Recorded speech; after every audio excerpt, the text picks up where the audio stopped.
Everyone ਅਸੀਂ ਕਰ ਰਹੇ ਸੀਗੇ chapter general principal of isolation of metals ਜਿਹਦੇ ਵਿੱਚ ਨੈਕਸਟ ਆਪਾਂ ਕਰਾਂਗੇ extraction of iron aluminium the extraction ਜਿਹੜੀ ਆਪਾਂ ਕਰ ਚੁੱਕੇ ਹਾਂ। ਠੀਕ ਹੈ, ਸੋ ਫਸਟ ਆਫ ਆਲ ਜਿਹੜੀ ਆਇਰਨ ਆ ਸੈਕਿੰਡ ਮੋਸਟ ਅਬੰਡੈਂਟ ਜਿਹੜੀ ਮੈਟਲ ਹੈਗੀ ਆ ਅਰਥ ਦੀ ਕਰਸਟ ਦੇ ਵਿੱਚ। ਠੀਕ ਹੈ, ਇਹ ਰਿਐਕਟਿਵ ਮੈਟਲ ਹੈਗੀ ਆ, ਫ੍ਰੀ ਸਟੇਟ ਸਾਨੂੰ ਮਿਲਦੀ ਨਹੀਂ, ਇਸ ਕਰਕੇ ਕੰਬਾਈਨਡ ਸਟੇਟਸ ਮਿਲਦੀ ਹੈ ਜ਼ਿਆਦਾਤਰ। ਇਹ ਆਕਸਾਈਡ ਫਾਰਮ ਕਾਰਬੋਨੇਟਡ ਜਾਂ ਫਿਰ ਸਲਫਾਈਡ ਔਰ ਜਾਂ ਦੇਖੋ ਕਾਰਬੋਨੇਟਡ ਔਰ ਹੈ ਜਾਂ ਸਲਫਾਈਡ ਹੈ ਜਾਂ ਫਿਰ ਇਹਦੀਆਂ ਆਕਸਾਈਡ ਜਿਹੜੀਆਂ ਔਰਸ ਹੈਗੀਆਂ। ਠੀਕ ਹੈ, ਅਲੱਗ-ਅਲੱਗ। ਹੁਣ ਜਿਹੜਾ ਆਇਰਨ ਪਾਇਰਾਈਟ ਆ ਇਹਦੀ ਬਹੁਤ ਕਾਮਨ ਔਰ ਆ ਆਇਰਨ ਦੀ, ਬਟ ਕੀ ਹੁੰਦਾ ਆ ਇਹਦੇ ਵਿੱਚ ਜ਼ਿਆਦਾ ਸਲਫਰ ਕੰਟੈਂਟ ਹੋਣ ਕਰਕੇ ਇਹਨੂੰ ਆਪਾਂ ਯੂਜ਼ ਨਹੀਂ ਕਰਦੇ for the production of iron. ਠੀਕ ਹੈ, ਸੋ ਪੁੱਛਿਆ ਜਾ ਸਕਦਾ ਕਿਉਂ ਇਹਨੂੰ ਐਜ਼ ਅਸੀਂ ਪ੍ਰੋਡਕਸ਼ਨ ਆਫ ਆਇਰਨ ਕਿਉਂ ਨਹੀਂ ਯੂਜ਼ ਕਰਦੇ, ਕਿਉਂਕਿ ਇਹ 'ਚ ਸਲਫਰ ਕੰਟੈਂਟ ਕੀ ਹੁੰਦਾ ਜ਼ਿਆਦਾ ਹੁੰਦਾ ਆ। ਸੋ ਐਕਸਟ੍ਰੈਕਸ਼ਨ ਕਰਨ ਲਈ ਆਪਾਂ ਕਿਹੜੇ ਕਿਹੜੇ ਮੈਥਡ ਯੂਜ਼ ਕਰਦੇ ਆ। ਠੀਕ ਹੈ, the cast iron is usually extracted from the oxide or haematite. ਸਭ ਤੋਂ ਪਹਿਲਾਂ ਡਿਫਰੈਂਟ ਟਾਈਪ ਆਫ ਦੇ ਆਇਰਨ ਸਾਡੇ ਕੋਲ ਹੁੰਦੇ ਆ। ਕਾਸਟ ਆਇਰਨ ਜਿਹਨੂੰ ਆਪਾਂ ਪਿਗ ਆਇਰਨ ਵੀ ਕਹਿੰਦੇ ਆ, wrought iron and steel. Cast iron ਜਿਹੜਾ ਹੁੰਦਾ ਇਹ 'ਚ 2 to 4.5% ਕਾਰਬਨ ਹੁੰਦਾ, ਥੋੜ੍ਹੀਆਂ ਇੰਪਿਊਰਿਟੀਜ਼ ਹੁੰਦੀਆਂ ਸਲਫਰ, ਸਿਲੀਕੋਨ, ਫਾਸਫਰਸ, ਮੈਗਨੀਜ਼। ਠੀਕ ਹੈ, and it is the least pure farm of the iron. Brittle ਹੁੰਦੀ ਆ ਤੇ ਇਹਨੂੰ ਵੈਲਡਡ ਦੇ ਵਿੱਚ ਯੂਜ਼ ਨਹੀਂ ਕੀਤਾ ਜਾਂਦਾ। ਜਿਹੜੀ ਹੈਗੀ ਰੌਟ ਆਇਰਨ ਇਹਦੀ ਸਭ ਤੋਂ ਪਿਓਰ ਫਾਰਮ ਆਇਰਨ ਦੀ, ਜਿਹਦਾ ਇਹ ਸਭ ਤੋਂ ਘੱਟ ਪਿਓਰ ਹੈ ਉਹ ਸਭ ਤੋਂ ਜ਼ਿਆਦਾ ਪਿਓਰ ਹੈ ਰੌਟ ਆਇਰਨ।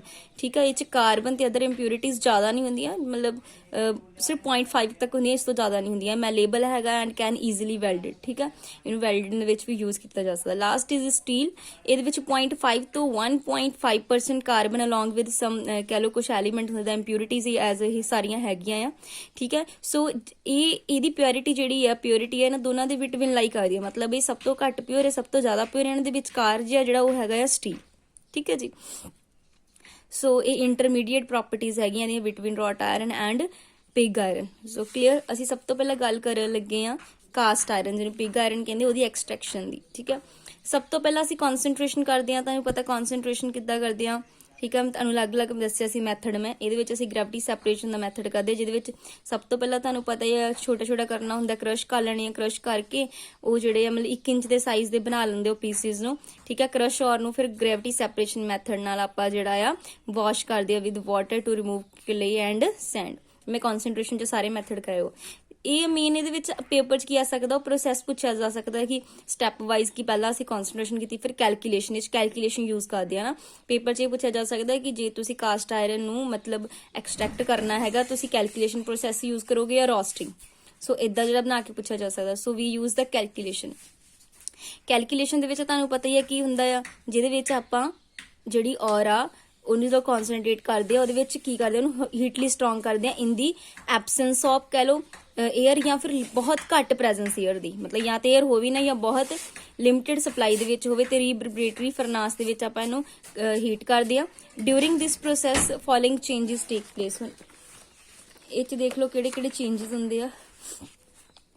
ਮੋਇਸਚਰ ਸਾਰਾ ਰਿਮੂਵ ਹੋ ਜਾਂਦਾ, ਜਿਹੜੀਆਂ ਇੰਪਿਊਰਿਟੀਜ਼ ਆ ਸਲਫਰ, ਫਾਸਫੋਰਸ, ਆਰਸੈਨਿਕ ਵਗੈਰਾ ਇਹ ਸਾਰੀਆਂ ਜਿਹੜੀਆਂ ਵੋਲੇਟਾਈਲ ਹੁੰਦੀਆਂ ਇਸ ਕਰਕੇ escape ਹੋ ਜਾਂਦੀਆਂ ਜਦੋਂ ਆਪਾਂ ਨੇ ਸਟਰੋਂਗਲੀ ਹੀਟ ਕਰਦੇ ਆ।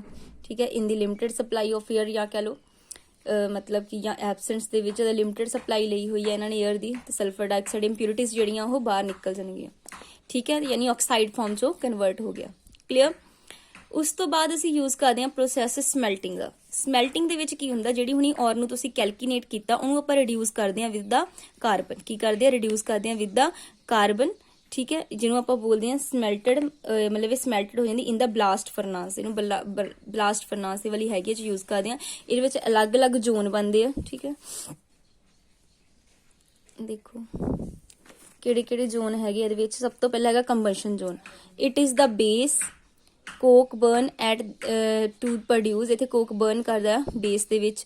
ਠੀਕ ਹੈ, to produce CO2 which rising upward, ਜਿਹੜੀ ਉੱਪਰ ਨੂੰ ਜਾਂਦੀ ਆ ਫਿਰ। ਠੀਕ ਹੈ, ਵਾਰ during the reaction upward during the reaction is exothermic. ਹੁਣ ਇਹ 'ਚ ਹੀਟ ਬਾਹਰ ਨਿਕਲ ਰਹੀ ਹੈ ਤਾਂ ਓਬਵੀਅਸਲੀ ਐਗਜ਼ੋਥਰਮਿਕ ਹੋਏਗੀ ਰਿਐਕਸ਼ਨ। ਠੀਕ ਹੈ, ਕੰਬਸ਼ਨ ਜ਼ੋਨ ਦੇ ਵਿੱਚ ਕੰਬਸ਼ਨ ਹੋਈ, ਹੀਟ ਬਾਹਰ ਨਿਕਲੀ, ਕਾਰਬਨ ਡਾਈਆਕਸਾਈਡ ਉੱਪਰ ਨੂੰ ਗਈ ਤੇ ਹੋ ਗਈ ਐਗਜ਼ੋ। ਉਸ ਤੋਂ ਬਾਅਦ ਹੋ ਗਿਆ ਫਿਊਜ਼ਨ ਜ਼ੋਨ। ਫਿਊਜ਼ਨ ਜ਼ੋਨ ਦੇ ਵਿੱਚ ਕੀ ਹੁੰਦੀ, ਜਦੋਂ ਕਾਰਬਨ ਡਾਈਆਕਸਾਈਡ ਉੱਪਰ ਜਾਂਦੀ ਆ ਤੇ ਇਹ ਆ ਜਾਂਦੀ ਇਨ ਦੀ contact with layer of Coke ਦੇ ਨਾਲ ਇਹ ਕੰਟੈਕਟ 'ਚ ਆ ਜਾਂਦੀ ਆ। ਠੀਕ ਹੈ, ਤੇ ਰਿਡਿਊਸ ਹੋ ਕੇ ਸਾਨੂੰ ਦਿੰਦੀ ਕਾਰਬਨ ਮੋਨੋਆਕਸਾਈਡ। ਇੱਥੇ ਕਾਰਬਨ ਮੋਨੋਆਕਸਾਈਡ ਆ। ਠੀਕ ਆ, ਇੱਥੇ ਆਕਸੀਜਨ ਨਾਲ ਇਹ ਨਹੀਂ ਆਏਗਾ। ਠੀਕ ਹੈ, ਸਾਡੇ ਕੋਲ ਬਣੇਗੀ CO ਕਾਰਬਨ ਮੋਨੋਆਕਸਾਈਡ, ਤੇ ਇਹਦੇ ਵਿੱਚ ਮੈਨੂੰ ਹੀਟ ਚਾਹੀਦੀ ਹੈ ਇਸ ਕਰਕੇ ਇਹ ਪ੍ਰੋਸੈਸ ਹੈਗਾ ਐਂਡੋਥਰਮਿਕ। ਕਲੀਅਰ। ਕੰਬਸ਼ਨ ਜ਼ੋਨ 'ਚ ਐਗਜ਼ੋਥਰਮਿਕ, ਦੈਨ ਇਹ ਰਿਡਿਊਸ ਹੋ ਗਈ ਕਾਰਬਨ ਦੇ ਨਾਲ ਫਿਊਜ਼ਨ ਜ਼ੋਨ ਦੇ ਵਿੱਚ, ਜਿਹੜੀ ਕਾਰਬਨ ਡਾਈਆਕਸਾਈਡ ਉੱਪਰ ਗਈ ਨਾ, ਜਿਹੜੀ ਸਾਰੀ ਕੰਬਸ਼ਨ ਜ਼ੋਨ 'ਚ ਕਾਰਬਨ ਜਦੋਂ ਆਕਸੀਜਨ ਚੱਲਿਆ ਕਾਰਬਨ ਡਾਈਆਕਸਾਈਡ ਬਣ ਗਈ। ਐਗਜ਼ੋਥਰਮਿਕ ਪ੍ਰੋਸੈਸ ਹੈ, ਕਾਰਬਨ ਡਾਈਆਕਸਾਈਡ ਫਿਊਜ਼ਨ ਜ਼ੋਨ 'ਚ ਜਾ ਕੇ ਕਾਰਬਨ ਦੇ ਨਾਲ ਰਿਡਿਊਸ ਹੋ ਗਈ, ਤੇ ਐਂਡੋਥਰਮਿਕ ਪ੍ਰੋਸੈਸ। ਠੀਕ ਹੈ, ਉਸ ਤੋਂ ਬਾਅਦ ਹੈਗਾ ਆ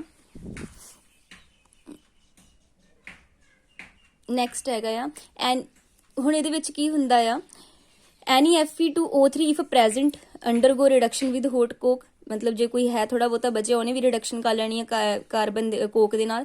ਠੀਕ ਹੈ, ਤੇ ਇਹਨੂੰ ਬੋਲਦੇ ਆਪਾਂ ਫਿਊਜ਼ਨ ਜ਼ੋਨ, ਇਹਦੇ ਵਿੱਚ ਵੀ ਹੀਟ ਨਿਕਲਦੀ ਹੈ। ਉਸ ਤੋਂ ਬਾਅਦ ਸਲੈਗ ਫਾਰਮੇਸ਼ਨ ਜ਼ੋਨ, ਇਹ ਮਿਡਲ ਦੇ ਵਿੱਚ ਹੁੰਦਾ ਹੈ। ਠੀਕ ਹੈ, ਮਿਡਲ ਪੋਰਸ਼ਨ ਹੁੰਦਾ ਫਰਨਾਸ ਦੇ ਵਿੱਚ। ਠੀਕ ਹੈ, ਇਨ 1270 ਜਿਹੜਾ ਕੈਲਵਿਨ ਟੈਂਪਰੇਚਰ ਰੱਖਿਆ ਜਾਂਦਾ ਆ। ਇਹਦੇ ਵਿੱਚ ਕੀ ਹੁੰਦਾ, ਜਿਹੜਾ ਲਾਈਮਸਟੋਨ ਆ, ਲਾਈਮਸਟੋਨ ਉਹ ਡੀਕੰਪੋਜ਼ ਹੁੰਦਾ, ਡੀਕੰਪੋਜ਼ ਹੋ ਕੇ ਕੰਬਾਈਨ ਕਰਦਾ ਵਿਦ ਸਿਲਿਕਾ। ਦੇਖੋ ਲਾਈਮਸਟੋਨ ਫਿਰ ਕੰਪੋਜ਼ ਹੋ ਕੇ ਸਾਨੂੰ ਇਹ ਕੀ ਹੋਇਆ, ਡੀਕੰਪੋਜ਼ ਕਰਕੇ ਇਹਨੇ ਕਿਹਨਾਂ ਕੰਬਾਈਨ ਕਰਨਾ, ਸਿਲਿਕਾ ਦੇ ਨਾਲ। ਨੈਕਸਟ ਕੀ ਹੈ ਇਹਦੇ ਵਿੱਚ, ਐਂਡ ਕੰਬਾਈਨ ਵਿਦ ਇਹਦੇ ਵਿੱਚ ਹੈਗਾ ਸਭ ਤੋਂ ਪਹਿਲਾਂ ਕੀ ਆ ਰੀਜ਼ਨ ਵਿੱਚ, ਲਾਈਮਸਟੋਨ ਡੀਕੰਪੋਜ਼ ਹੈਗਾ, ਡੀਕੰਪੋਜ਼ ਹੋ ਕੇ ਇਹਨੇ ਪ੍ਰੋਡਿਊਸ ਕੀਤਾ ਲਾਈਮ ਐਂਡ ਕਾਰਬਨ ਡਾਈਆਕਸਾਈਡ। ਠੀਕ ਹੈ, the lime does produce act as a flux and flux combine with silica is as impurity and produce slag।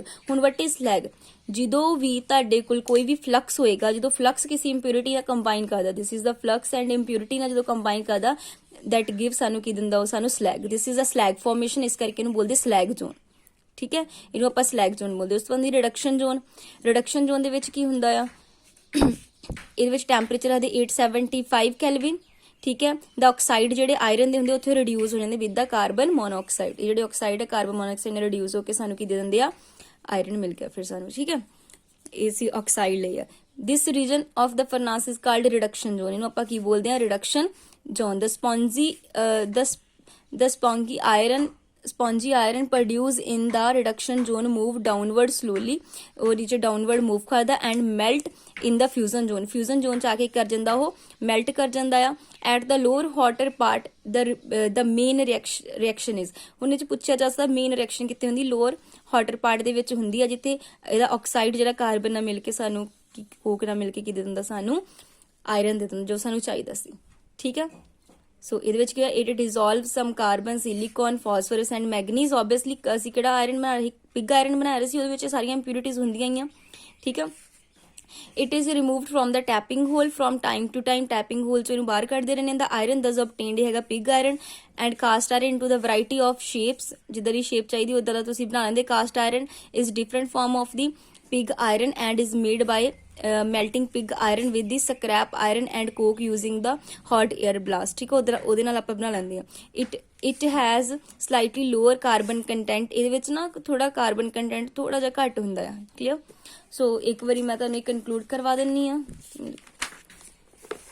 ਸਭ ਤੋਂ ਪਹਿਲਾਂ ਦੀਆਂ ਦੱਸਿਆ ਕਿ ਕਿਹੜੀਆਂ ਫਾਰਮਸ ਮਿਲਦਾ, ਆਕਸਾਈਡ, ਕਾਰਬੋਨੇਟਡ, ਸਲਫਾਈਡ ਫਾਰਮ ਦੇ ਵਿੱਚ ਮਿਲਦਾ ਆ। ਸਲਫਾਈਡ ਫਾਰਮ ਤੋਂ ਆਪਾਂ ਤਾਂ ਨਹੀਂ ਐਕਸਟ੍ਰੈਕਟ ਕਰਦੇ ਕਿਉਂਕਿ ਉਹ ਚ ਜਿਹੜਾ ਹੈਗਾ ਆ ਸਲਫਰ ਕੰਟੈਂਟ ਬਹੁਤ ਜ਼ਿਆਦਾ ਹੁੰਦਾ ਹੈ। ਕਾਸਟ ਆਇਰਨ ਜਿਹੜੀ ਲੀਸਟ ਪਿਓਰੈਸਟ ਫਾਰਮ ਹੈਗੀ ਆ, ਉਹ ਬਣਾਉਣ ਲਈ ਆਪਾਂ ਕੀ ਕਰਦੇ, ਸਭ ਤੋਂ ਪਹਿਲਾਂ ਕਨਸੈਂਟ੍ਰੇਸ਼ਨ ਲਈ ਗ੍ਰੈਵਿਟੀ ਸੈਪਰੇਸ਼ਨ ਪ੍ਰੋਸੈਸ ਯਾਦ ਕਰਦੇ ਆ, ਯੂਜ਼ ਕਰਦੇ ਆ। ਫਿਰ ਕੈਲਕੂਲੇਸ਼ਨ ਪ੍ਰੋਸੈਸ ਦੇ ਲਈ ਆਪਾਂ ਤੁਹਾਨੂੰ ਪਤਾ ਕੈਲਕੂਲੇਸ਼ਨ ਚ ਆਕਸਾਈਡ ਦੇ ਵਿੱਚ ਕਨਵਰਟ ਕਰਦੇ ਆ, ਅਲੱਗ-ਅਲੱਗ ਉਹਦੇ ਆਕਸਾਈਡ ਬਣਾਉਂਦੇ ਆ।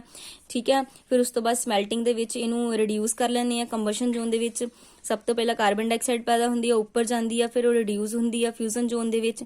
ਠੀਕ ਹੈ, ਐਗਜ਼ੋਥਰਮਿਕ ਪ੍ਰੋਸੈਸ ਆ, ਐਂਡੋਥਰਮਿਕ ਪ੍ਰੋਸੈਸ ਆ। ਉਸ ਤੋਂ ਵਿੱਚ ਆਪਾਂ ਕੀਤਾ ਫਿਊਜ਼ਨ ਜ਼ੋਨ ਦੇ ਵਿੱਚ ਆਇਰਨ ਦੇ ਜਿਹੜੇ ਥੋੜੇ ਬਹੁਤੇ ਆਕਸਾਈਡ ਹੈਗੇ ਆ, ਜਿਹੜੇ Fe2O3 ਬਚਿਆ ਹੋਇਆ ਸਾਡੇ ਕੋਲ, ਉਹ ਰਿਡਿਊਸ ਹੋ ਜਾਂਦਾ ਆ। ਸਲੈਗ ਦੇ ਵਿੱਚ ਕੀ ਹੁੰਦਾ, ਜਿਹੜਾ ਲਾਈਮਸਟੋਨ ਆ ਉਹ ਸਾਨੂੰ ਲਾਈਮ ਤੇ ਕਾਰਬਨ ਡਾਈਆਕਸਾਈਡ ਦਿੰਦਾ ਆ, ਜਿਹੜੀ ਅਗੇਨ ਸਿਲਿਕਾ ਦੇ ਨਾਲ ਮਤਲਬ ਕਿ ਫਲਕਸ ਇੰਪਿਉਰਿਟੀ ਦੇ ਨਾਲ ਮਿਲ ਕੇ ਸਲੈਗ ਫਾਰਮੇਸ਼ਨ ਕਰਦਾ ਹੈ, ਜਿਹਨੂੰ ਆਪਾਂ ਸਲੈਗ ਫਾਰਮੇਸ਼ਨ ਜ਼ੋਨ ਕਹਿੰਦੇ, ਉੱਥੇ ਕਰਦਾ ਹੈ। ਰਿਡਕਸ਼ਨ ਜ਼ੋਨ ਦੇ ਵਿੱਚ ਕੀ ਹੁੰਦਾ ਆ, ਆਪਾਂ ਜਿਹੜੇ ਆਕਸਾਈਡਸ ਆ ਉਹਨਾਂ ਨੂੰ ਰਿਡਿਊਸ ਕਰਵਾਉਂਦੇ ਵੀ ਦੀ ਕਾਰਬਨ ਮੋਨੋਆਕਸਾਈਡ, ਤੇ ਸਾਡੇ ਕੋਲ ਆਇਰਨ ਮਿਲ ਜਾਂਦਾ ਆ, ਜਿਹਨੂੰ ਆਪਾਂ ਰਿਡਕਸ਼ਨ ਜ਼ੋਨ ਚ ਮਤਲਬ ਹੁੰਦਾ ਆ। ਲੋਅਰ ਅਪਰ ਪਾਰਟ ਦੇ ਵਿੱਚ, ਹਾਟਰ ਪਾਰਟ ਦੇ ਵਿੱਚ ਇਹ ਮੇਨ ਰਿਐਕਸ਼ਨ ਹੁੰਦੀ ਕਿ ਆਇਰਨ ਆਕਸਾਈਡ ਕਾਰਬਨ ਦੇ ਨਾਲ ਰਿਡਿਊਸ ਹੋ ਕੇ ਸਾਨੂੰ ਆਇਰਨ ਦੇ ਦਿੰਦਾ ਆ। ਠੀਕ ਹੈ, ਤੇ ਕਾਰਬਨ ਮੋਨੋਆਕਸਾਈਡ ਬਾਹਰ ਨਿਕਲ ਜਾਂਦੀ ਹੈ। ਠੀਕ ਹੈ, ਸੋ ਇਹ ਪ੍ਰੋਸੈਸ ਆ ਜਿੱਦਾਂ ਇਹ ਦੱਸਿਆ, ਇਹਦੇ ਵਿੱਚ ਡਿਜ਼ੋਲਵ ਹੁੰਦੇ carbon, silicon, phosphorus and manganese and form of the lower layer at the base of the furnace ਦੇ ਵਿੱਚ ਹੁੰਦਾ ਹੈ। ਇਟ ਰਿਮੂਵਡ, ਫਿਰ ਟੈਪਿੰਗ ਹੋਲ ਦੇ ਵਿੱਚ ਅਸੀਂ ਟਾਈਮ ਟੂ ਟਾਈਮ ਇਹਨੂੰ ਕੱਢਦੇ ਰਹਿੰਦੇ ਆ। ਦਾ ਆਇਰਨ ਜਿਹੜਾ ਅਬਟੇਨ ਹੁੰਦਾ ਹੈ ਉਹ ਪਿਗ ਆਇਰਨ ਆ, ਤੇ ਉਹਨੂੰ ਅਸੀਂ ਕਾਸਟ ਕਰ ਲੈਂਦੇ into the variety of shapes. ਜਿਹੜਾ ਕਾਸਟ ਆਇਰਨ ਆ ਉਹ ਡਿਫਰੈਂਟ ਫਾਰਮ ਹੈਗੀ ਪਿਗ ਆਇਰਨ ਦੀ, ਐਂਡ ਉਹਨੂੰ ਕਿੱਦਾਂ ਬਣਾਇਆ ਜਾਂਦਾ, by melting pig iron with the scrap iron and coke using the hot air blast. ਮਤਲਬ ਕਿ ਕਾਸਟ ਆਇਰਨ ਜੇ ਤੁਸੀਂ ਪਿਗ ਆਇਰਨ ਤੋਂ ਬਣਾਉਣਾ ਹੈ, ਫਿਰ ਤੁਸੀਂ ਕੀ ਕਰੋਗੇ, ਉਹਨੂੰ ਮੈਲਟ ਕਰੋਗੇ pig iron with the scrap iron and Coke ਦੇ ਨਾਲ ਯੂਜ਼ ਕੀ ਕਰਨਾ ਹੌਟ 에ਅਰ ਬਲਾਸਟ। ਠੀਕ ਹੈ ਜੀ। ਇਹਦੇ ਵਿੱਚ ਥੋੜਾ ਜਿਹਾ ਕਾਰਬਨ ਕੰਟੈਂਟ ਜਿਹੜਾ ਆ ਘੱਟ ਹੁੰਦਾ, ਦੈਟ ਇਜ਼ 3% ਹੁੰਦਾ ਹੈ। ਕਲੀਅਰ। ਸੋ ਇਹਦੇ ਵਿੱਚੋਂ ਕੁਐਸਚਨ ਕਿਸੇ ਵੀ ਤਰ੍ਹਾਂ ਪੁੱਛ ਸਕਦਾ। ਇਹਨੂੰ ਤੁਸੀਂ ਬਸ ਮੇਨ ਚੀਜ਼ਾਂ ਯਾਦ ਰੱਖਣੀਆਂ, ਸਾਰਾ ਕੁਝ ਨਹੀਂ ਯਾਦ ਕਰਨਾ ਹੈਗਾ। ਜੋ ਮੈਂ ਤੁਹਾਨੂੰ ਮੇਨ ਦੱਸੀ ਨਾ ਹਾਈਲਾਈਟਸ ਉਹੀ ਕਰਨੇ। ਠੀਕ। So thanks for watching the video.